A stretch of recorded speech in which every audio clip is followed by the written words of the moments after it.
안녕하세요. 사연 낭독회 구독자 여러분. 오늘은 제 인생에서 가장 슬퍼야 할 날이 가장 끔찍한 기억으로 남아버린 이야기입니다. 엄마 장례식장이었습니다. 흰 국화가 가득 놓인 그곳에서 저는 사람의 탈을 쓴 악마의 본성을 처음도 아니고 아주 똑똑히 다시 보게 됐습니다. 엄마가 돌아가신 날 저는 울 틈도 없었습니다. 왜냐하면 제 친오빠 둘이 장례식장에서 가장 먼저 꺼낸 말이 엄마가 아니라 돈이었기 때문입니다. 인감 도장 어디 있어? 통장은 정리됐고 조문객들 발걸음이 오가는 와중에 그 인간들은 계산부터 하고 있더군요. 저는 3남매 중 막내딸입니다. 위로 큰오빠, 둘째 오빠가 있고요. 아버지는 10여 년 전 먼저 돌아가셨고 그때부터 엄마는 혼자 남으셨습니다. 겉으로 보기엔 아들 둘, 딸 하나 잘 키운 평범한 노모였지만 실상은 달랐습니다. 엄마 곁을 지킨 사람은 늘 저 하나였습니다. 병원 예약도 약 챙기는 것도 밤새 응급실을 오간 것도 전부 저였죠. 오빠들은 늘 말했습니다. 야, 내가 좀 해라.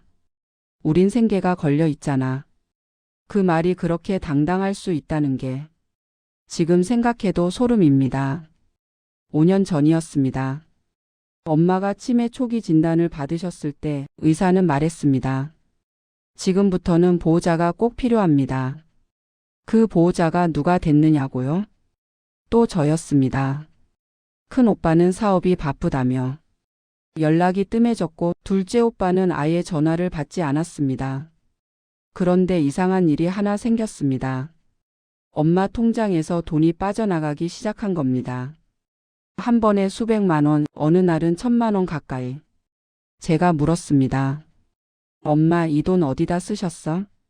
엄마는 멍한 얼굴로 이렇게만 말씀하셨습니다. 오빠가 잠깐 도장 좀 찍자고 했어. 그 순간 제 손이 덜덜 떨리기 시작했습니다. 알고 보니 큰 오빠였습니다. 엄마가 사람을 잘 못 알아보실 때를 골라 집에 들락날락하며 인감 도장을 가져간 겁니다. 노후 자금, 아버지 사망 후 남겨둔 돈 모두 자기 사업 구멍 메우는 데 썼더군요. 제가 따졌습니다. 이게 사람이 할 짓이야? 그러자 큰 오빠는 눈 하나 깜짝 안 하고 말했습니다. 내가 장남이야. 집안 돈은 내가 관리하는 거야. 그날 저는 확실히 알았습니다. 이 사람은 가족이 아니라 사람의 탈을 쓴 악마라는 걸요. 더 절망적이었던 건 제 남편의 태도였습니다. 사정을 다 말했더니 남편은 한숨을 쉬며 이러더군요. 형님도 사정이 있었겠지. 그 말에 제 눈앞이 캄캄해졌습니다. 당신은 엄마 돈 훔친 인간 편이야? 남편은 고개를 숙인 채 아무 말도 하지 않았습니다. 그 침묵이 그 어떤 배신보다 아팠습니다. 그리고 시간이 흘러 엄마는 결국 병원에서 눈을 감으셨습니다. 마지막 순간까지 오빠들은 오지 않았습니다. 전화를 수십 통 걸어 받지 않더군요. 그렇게 시작된 장례식. 그리고 지옥은 바로 그곳에서 열렸습니다. 장례 첫날 밤 큰 오빠가 제게 다가와 말했습니다. 내일 사람들 없을 때 얘기 좀 하자. 그 눈빛을 보는 순간 저는 직감했습니다. 이 장례식이 엄마를 보내는 자리가 아니라 저를 무너뜨리려는 전쟁터가 될 거라는 걸요. 장례 둘째 날 아침이었습니다. 국밥 냄새가 희미하게 퍼지고 조문객들이 하나둘 들어오는 시간. 저는 상주복을 입은 채 엄마 영정 사진 앞에 서 있었고 그 뒤로 큰 오빠와 둘째 오빠는 서로 귓속말을 나누고 있었습니다. 눈빛이 이상했습니다. 슬픔이 아니라 결정을 내린 사람들의 눈빛이었죠. 잠시 후 큰 오빠가 제게 다가왔습니다. 잠깐 나와봐. 그 말투. 부탁이 아니라 명령이었습니다. 장례식장 뒤편 사람들 발길이 잘 닿지 않는 공간으로 저를 데려가더군요. 거기서 큰 오빠는 봉투 하나를 꺼냈습니다. 두툼한 서류 봉투였습니다. 이거 도장만 찍어. 아무 설명도 없었습니다. 제가 봉투를 열어보니 상속 포기 각서였습니다. 내용은 단순했습니다. 막내는 상속을 포기한다. 그 한 줄이었죠. 제가 고개를 들어보자 둘째 오빠가 말했습니다. 너는 이미 엄마랑 살았잖아. 그 정도면 충분히 챙긴 거야. 그 말을 듣는 순간 귀를 의심했습니다. 엄마 병원 다닌 거, 간병한 거, 그거 내가 선택한 거잖아. 큰 오빠의 말이 이어졌습니다. 우린 남자고 가장이야. 재산은 우리가 책임지는 게 맞아. 그날 저는 깨달았습니다. 이 인간들에게 엄마는 사람이 아니라 계산서였다는 걸요. 그리고 다시 한번 사람의 탈을 쓴 악마의 본성을 똑똑히 보았습니다. 더 충격적인 건 제 남편의 반응이었습니다. 상황을 설명하자 남편은 제게 이렇게 말하더군요. 그냥 도장 찍고 끝내면 안 돼? 장례식인데 시끄럽게 만들지 말고. 그 순간 제 심장이 철렁 내려앉았습니다. 당신 지금 제정신이야? 남편은 눈을 피하며 말했습니다. 형님들 말도 일리는 있잖아. 그 말 한마디로 저는 완전히 혼자가 됐습니다. 저는 아무 말 없이 다시 빈소로 돌아왔습니다. 엄마 영정 사진을 바라보며 속으로 말했습니다. 엄마, 나 이제 더는 못 참아. 그때 문득 병원에서 엄마가 제 손을 붙잡고 했던 말이 떠올랐습니다. 집은 내가 정리해라. 그 말의 의미를 이제야 정확히 알 것 같았습니다. 그날 하루 종일 오빠들은 사람들 앞에선 효자 행세를 했습니다. 어머니가 막내를 제일 아꼈죠. 그 말에 제가 이를 꽉 물고 서 있자 속이 뒤집히더군요. 조문객들이 돌아가자마자 그 인간들의 얼굴은 다시 본래 모습으로 돌아왔습니다. 밤이 깊어갈 무렵 큰 오빠가 다시 말했습니다. 내일까지 생각해. 안 찍으면 우리도 방법이 있어. 그 말은 협박이었습니다.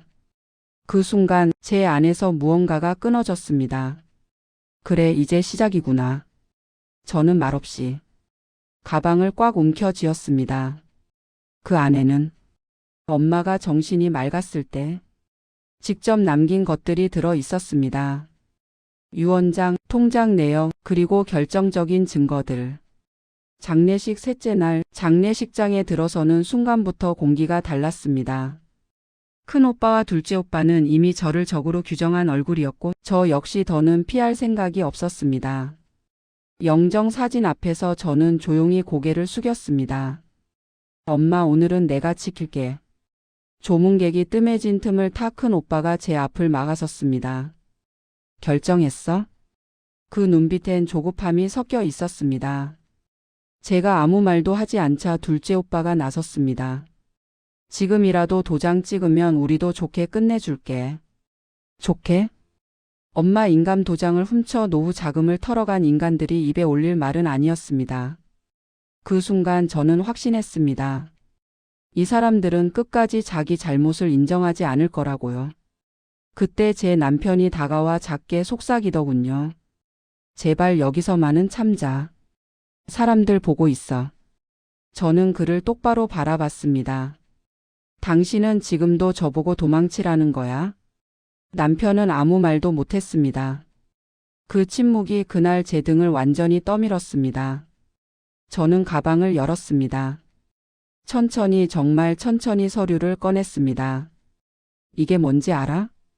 큰 오빠의 얼굴이 순간 굳어졌습니다. 유언장이었습니다. 엄마가 정신이 또렷할 때 변호사 이폐하에 작성한 문서. 그리고 그 옆엔 통장 거래 내역과 녹취 파일 정리본이 있었습니다. 이게 다 뭐야? 큰 오빠가 소리를 질렀습니다. 그 순간 저는 말했습니다. 엄마가 다 알고 계셨어. 도장 가져간 것도 돈 빠져나간 것도.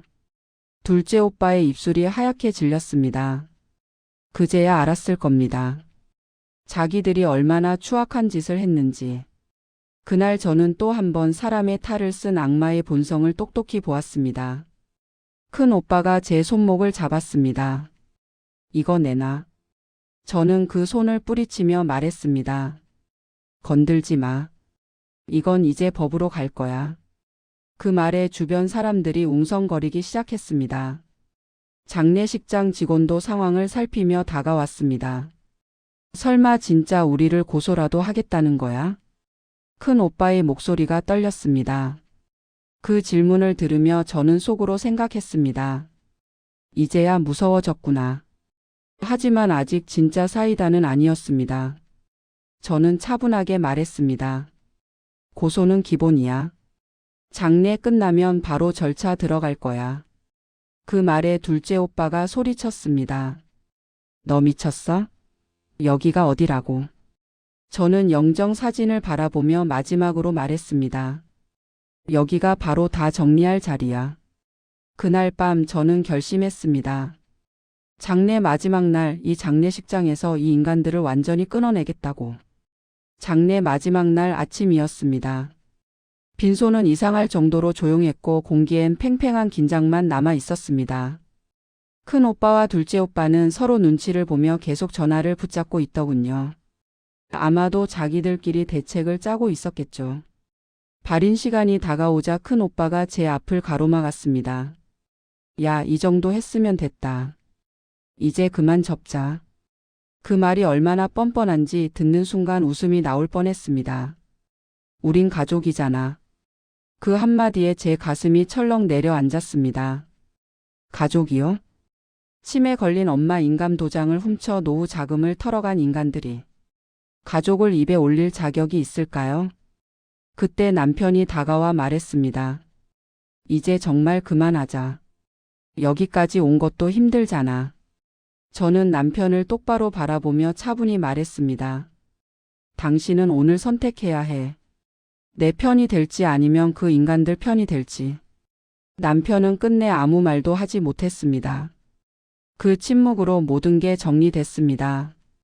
발인 직전 조문객들이 모두 모인 자리에서 큰오빠가 말했습니다. 그래도 막내는 마지막으로 생각 좀 해봐. 그 순간 제가 입을 열었습니다. 설마 진짜 이럴 거야? 큰 오빠의 목소리가 떨렸습니다. 저는 한치의 망설임도 없이 짧게 대답했습니다. 응. 끝이야. 그 한마디에 장례식장이 얼어붙었습니다. 저는 미리 불러둔 장례식장 관리 직원과 사설 보안 요원에게 말했습니다. 이 사람들 유족 아닙니다. 당장 내보내 주세요. 큰 오빠가 소리쳤습니다. 너 미쳤어? 여기가 어디라고? 저는 단호하게 말했습니다. 여긴 우리 엄마 보내는 자리야. 당신들 설 자리 아니야. 두 사람이 끌려나가며 악다구니를 썼습니다. 이 나쁜 년아. 두고 봐. 그 소리를 들으며 저는 장례식장 문 앞에 서서 조용히 소금을 한 줌 뿌렸습니다. 미신 때문이 아니었습니다. 이제는 정말로 제 인생에서 이 인간들의 흔적을 끊어내겠다는 뜻이었습니다. 엄마 영정 사진을 다시 바라보며 속으로 말했습니다. 엄마 이제 괜찮아요. 제가 다 정리했어요. 신기하게도 그제야 숨이 쉬어지더군요. 가족이란 이름이 사람을 보호해 주지 않을 때 그 관계를 끊는 것도 죄는 아니었습니다. 여러분 부모님 살아계실 땐 외면하다가 돌아가신 뒤에야 하이에나처럼 달려드는 형제들 어떻게 생각하시나요? 여러분이라면 끝까지 참으셨을까요? 아니면 저처럼 선을 그으셨을까요? 댓글로 여러분의 생각을 나눠주세요. 지금까지 사연 낭독회였습니다.